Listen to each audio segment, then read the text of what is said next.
Hello friend, आज की video में हम लोग जानेंगे कि क्या ग्लोब सिविल प्रोजेक्ट के शेयर को अभी होल्ड करना चाहिए या सेल करना चाहिए, या जिन लोगों को यह शेयर आईपीओ के थ्रू नहीं मिल पाया था क्या वह अभी इस शेयर को खरीद सकते हैं या नहीं। इन सब के बारे में डिटेल में इस वीडियो में जानेंगे। इसके साथ साथ यह भी जानेंगे कि कंपनी का बिजनेस कैसा है, क्या इसका बिजनेस आने वाले टाइम में ग्रो करेगा या नहीं। उसके बाद इसके फाइनेंशियल परफॉर्मेंस के बारे में जानेंगे, फिर इसके फंडामेंटल्स को देखेंगे, उसके बाद इस कंपनी के कुछ रिस्क है उसको समझेंगे। तो मैं आपको 100% गारंटी देता हूँ कि यह वीडियो देखने के बाद आप खुद डिसाइड कर लोगे कि हमें यह शेयर सेल करना चाहिए या होल्ड करना चाहिए या बाई करना चाहिए। तो चलिए वीडियो शुरू करते हैं। पहले हमें यह चीज समझना जरूरी है कि इसने जो आईपीओ से पैसा उठाया था वह पैसा कंपनी के पास जाएगा या फिर कंपनी के प्रमोटर के पास। तो इस चीज को समझने के लिए हम इसके आईपीओ के डिटेल्स को देखते हैं। जैसा कि आप लोगों को पता है कि इस आईपीओ का जो लिस्टिंग डेट था वह 1 जुलाई 2025 को था और इसका जो इशू प्राइस था वह 71 रुपए पर शेयर था, यानी कि इसके एक शेयर का प्राइस 71 रुपीज था।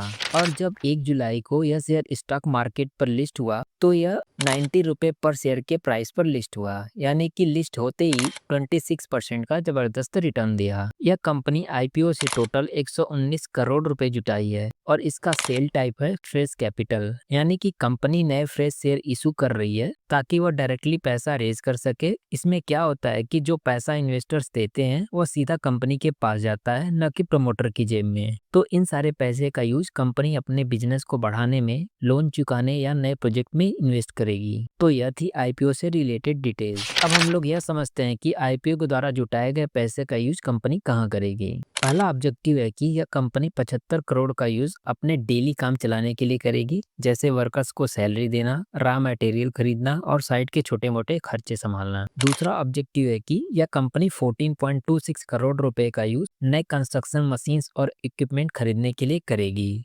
जिससे कंपनी का काम और भी तेजी से हो सके। और बची हुई पैसे का यूज कंपनी अपने जनरल बिजनेस जरूरतों को पूरा करने के लिए यूज करेगी, जैसे मार्केटिंग, ट्रेवल, ट्रेनिंग या कोई इमरजेंसी सिचुएशन के लिए। अब हम लोग इस कंपनी के बिजनेस को समझते हैं। यह कंपनी 2002 में स्टेब्लिश हुई थी और यह कंपनी एक integrated engineering, procurement and construction company है, जिसका मतलब है कि यह कंपनी अपने क्लाइंट को पूरा प्रोजेक्ट एक ही पैकेज में प्रोवाइड करती है। सबसे पहले इंजीनियरिंग सर्विसेज देती है, मतलब प्रोजेक्ट का डिजाइन और प्लानिंग करती है। उसके बाद प्रोक्यूरमेंट, मतलब कि यह कंपनी जरूरी मटेरियल्स और इक्विपमेंट खरीदती है जिससे कंस्ट्रक्शन का काम स्मूथली चल सके। फाइनली कंस्ट्रक्शन फेज में यह कंपनी साइट पर एक्चुअल बिल्डिंग, इंफ्रास्ट्रक्चर या सिविल वर्क कंप्लीट करती है। और ग्लोब सिविल प्रोजेक्ट्स लिमिटेड का हेड ऑफिस न्यू दिल्ली में है। यह कंपनी ट्रांसपोर्ट, लॉजिस्टिक्स, सोशल और कमर्शियल सेक्टर के इंफ्रास्ट्रक्चर डेवलप करती है, मतलब रोड, रेलवेज, वेयरहाउस, ऑफिसेज और पब्लिक बिल्डिंग बनाती है। शुरू में यह कंपनी मेनली स्कूल्स, कॉलेजेस और रेलवेज के इंफ्रास्ट्रक्चर बनाती थी, लेकिन अब यह अपना काम बढ़ाकर railway bridge, airport terminal, elevated station और हॉस्पिटल जैसे स्पेशलाइज्ड प्रोजेक्ट भी बनाने लगी है। इस तरह कंपनी अपनी स्किल्स और एक्सपीरियंस को अलग अलग इंपॉर्टेंट एरियाज में यूज कर रही है। इस कंपनी ने अब तक 11 अलग अलग राज्यों में अपने प्रोजेक्ट सक्सेसफुली कंप्लीट किए हैं। इनमें उत्तर प्रदेश, हरियाणा, दिल्ली, महाराष्ट्र, आंध्र प्रदेश, कर्नाटका, गुजरात, छत्तीसगढ़, राजस्थान, उत्तराखंड और हिमाचल प्रदेश जैसे राज्य शामिल है। मतलब कंपनी का काम सिर्फ एक या दो जगह तक सीमित नहीं है, बल्कि यह इंडिया के कई राज्यों में अपने कंस्ट्रक्शन प्रोजेक्ट कंप्लीट कर चुकी है, जो इसकी एक्सपीरियंस को दिखाता है। इस कंपनी ने अब तक टोटल 37 प्रोजेक्ट कंप्लीट कर लिए हैं और अभी कंपनी के पास 12 प्रोजेक्ट चल रहे हैं, जिनमें से 5 प्रोजेक्ट सोशल और कमर्शियल सेक्टर के हैं। 31 अगस्त 2024 तक इस कंपनी के पास टोटल 8,929 मिलियन के ऑर्डर्स हैं, जो 14 अलग अलग प्रोजेक्ट में डिवाइडेड है। इनमें से 6 प्रोजेक्ट सोशल और कमर्शियल इंफ्रास्ट्रक्चर से रिलेटेड है, जैसे पब्लिक बिल्डिंग या ऑफिसेस, और 3 प्रोजेक्ट ट्रांसपोर्ट और लॉजिस्टिक इंफ्रास्ट्रक्चर के हैं, मतलब रोड, वेयरहाउस या ट्रांसपोर्टेशन से जुड़े, और 4 प्रोजेक्ट हाउसिंग यानी घर बनाने के रिलेटेड है, और एक प्रोजेक्ट कमर्शियल ऑफिस बिल्डिंग बनाने का है। इसका मतलब कि कंपनी के पास फ्यूचर में इतने बड़े प्रोजेक्ट का काम ऑलरेडी कंफर्म है, जो इसकी ग्रोथ और बिजनेस स्ट्रेंथ को दिखाता है। तो अभी हम लोगों ने इस कंपनी के बिजनेस को देखा, कंपनी का बिजनेस अच्छा देखने को मिल रहा है। अब हम लोग इस कंपनी के फाइनेंशियल परफॉर्मेंस को देखते हैं। तो यहाँ पर देख सकते हो कि इस कंपनी का रेवेन्यू 2022 में 286 करोड़ था और 2023 में 335 करोड़ हो गया और वहीं पर 2024 में 332 करोड़ हो गया। तो इसका रेवेन्यू पिछले 2 सालों के कंपैरिजन में इस साल बढ़ा है। वहीं पर इस कंपनी के टोटल एसेट्स की बात करें तो 2022 में इस कंपनी के पास 230 करोड़ रुपए का एसेट था, वहीं पर 2023 में 275 करोड़ का एसेट था और 2024 में 318 करोड़ का एसेट था। तो कंपनी के पास लगातार एसेट्स बढ़ते हुए आ रहे हैं, जो कि अच्छी बात है इस कंपनी के लिए। और इसके प्रॉफिट की बात करें तो यह कंपनी 2022 में 5.31 करोड़ का प्रॉफिट जनरेट की थी,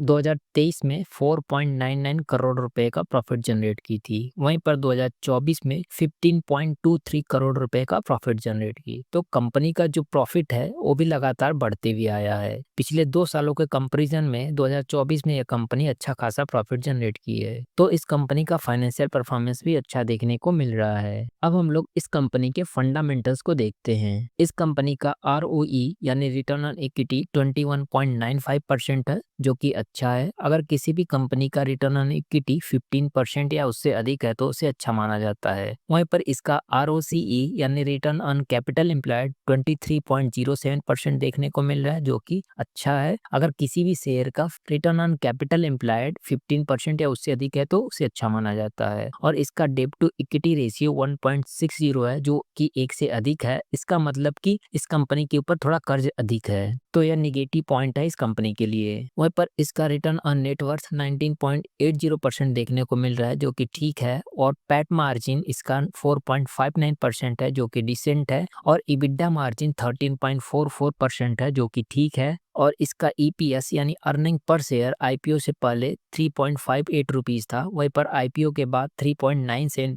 रुपीज हो गया। तो इस कंपनी का EPS डिसेंट है। और इसका PE रेशियो IPO से पहले 19.83 था, जो कि IPO के बाद 17.88 हो गया, जो कि ठीक है। यानी कि यह शेयर अभी सही वैल्यूएशन पर मिल रहा है। और इसके प्रमोटर होल्डिंग की बात करें तो IPO से पहले प्रमोटर के होल्डिंग 88.14% देखने को मिल रहा था, वहीं पर IPO के बाद 63.43% हो गया। तो यहाँ पर प्रमोटर की होल्डिंग भी अच्छा खासा देखने को मिल रही है। अगर किसी भी शेयर का प्रमोटर होल्डिंग 40% या 40% से अधिक है तो उसे अच्छा माना जाता है। अब हम लोग इस कंपनी के कुछ मेन नेगेटिव पॉइंट्स को देख लेते हैं। पहला नेगेटिव पॉइंट है कि कंपनी का बिड सक्सेस रेट 9.09% रहा है। इसका मतलब कि कंपनी ने जितने प्रोजेक्ट के लिए अप्लाई किया था उसमें से सिर्फ थोड़े ही प्रोजेक्ट जीते हैं। इसको आसान भाषा में समझे तो अगर इस कंपनी ने 100 टेंडर के लिए अप्लाई किया था तो उसमें से सिर्फ 9 ही टेंडर मिले हैं। यह कम सक्सेस रेट कंपनी की ग्रोथ के लिए थोड़ा नेगेटिव सिग्नल है, क्योंकि अगर कंपनी ज्यादा प्रोजेक्ट नहीं जीत पाती तो उसका बिजनेस और रेवेन्यू बढ़ने के चांसेस कम हो जाते हैं। इस वजह से कंपनी के आगे की ग्रोथ पे असर पड़ सकता है। दूसरा नेगेटिव पॉइंट यह है कि इस कंपनी के टोटल रेवेन्यू का 10.10% रेवेन्यू सिर्फ CPW यानी central public work department project से आता है। CPW एक गवर्नमेंट डिपार्टमेंट है जो बिल्डिंग और इंफ्रास्ट्रक्चर का काम करता है। अगर फ्यूचर में CPW से कम ऑर्डर मिलते हैं या कोई प्रॉब्लम होती है तो कंपनी के रेवेन्यू पर असर पड़ सकता है। इस वजह से यह एक डिपेंडेंसी रिस्क माना जाता है। तीसरा नेगेटिव पॉइंट यह है कि इस कंपनी के ऊपर थोड़े अधिक कर्ज देखने को मिल रहा है। तो अगर यह कंपनी समय से अपने कर्ज नहीं चुकाती है तो इसका असर इस कंपनी के फाइनेंशियल परफॉर्मेंस पर देखने को मिल सकता है। अब हम लोग यह समझते हैं कि क्या इस शेयर को अभी होल्ड करें या सेल करें, और जिन लोगों को यह शेयर IPO के थ्रू नहीं मिल पाया था क्या उनको अभी बाई करना चाहिए या नहीं। तो चलिए इसको समझ लेते हैं। अगर आपने इस IPO में शॉर्ट टर्म के लिए इन्वेस्ट किया था, यानी कि लिस्टिंग के दिन या कुछ दिन के अंदर प्रॉफिट लेने के लिए, तो अभी तक आपको 32 से 35% तक अच्छा खासा प्रॉफिट देखने को मिल रहा होगा। तो इस सिचुएशन में अगर आप प्रॉफिट से सेटिस्फाई हो तो शेयर बेचकर प्रॉफिट बुक करना अच्छा ऑप्शन हो सकता है। लेकिन अगर आप इस शेयर को लंबे समय तक होल्ड करने का सोच रहे हो और आपको लगता है कि इंफ्रास्ट्रक्चर सेक्टर आगे ग्रो करेगा, तो आप इस कंपनी के शेयर को